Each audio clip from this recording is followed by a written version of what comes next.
Hi everyone, welcome back to ధృతమ్మాస్ kitchen. Previous వీడియోలో నేతి బీరలతో కర్రీ చేసి చూపిస్తానని చెప్పాను కదా. ఇలా న్యాచురల్గా కాసిన నేతి బీరలతో ఎగ్ బీరకాయ కర్రీ నేను రిపీటెడ్గా చేస్తూ ఉంటాను. చాలా డిఫరెంట్ టేస్ట్ ఉంటుంది. ఎగ్ కాంబినేషన్లో ఇలా ఒకసారి బీరకాయ కర్రీని ప్రిపేర్ చేసుకోండి. ఎలా చేయాలో ఒకసారి చూడండి. బీరకాయలని నీట్గా వాష్ చేసుకొని చిన్న ముక్కలుగా కట్ చేసుకొని పక్కన పెట్టేసుకోండి. ప్యాన్లో 2 టేబుల్ స్పూన్ ఆయిల్ పోసుకోండి. ఎగ్ వేస్తున్నాం కాబట్టి ఆయిల్ కొంచెం ఎక్కువగా తీసుకోండి.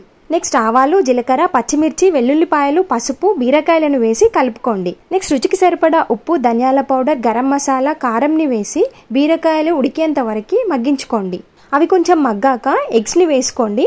వాటిని కదపకుండా మూత పెట్టేసి ఉడికించుకోండి. చూడండి, ఇలా అయ్యాక మెల్లిగా నేను చూపించినట్టు తిప్పుకోండి. అడుగు అంటకుండా ఒకసారి కలుపుకోండి. అంతే, స్టవ్ ఆఫ్ చేసి ఒక బౌల్లోకి సర్వ్ చేసేసుకోండి. చాలా టేస్టీగా ఉంటుంది. మీరు కూడా తప్పకుండా ట్రై చేసి ఎలా వచ్చిందో కామెంట్ చేయండి. నా రెసిపీ కనుక మీకు నచ్చితే ప్లీజ్ నా ఛానల్ని సబ్స్క్రైబ్ చేసుకోండి. Thank you.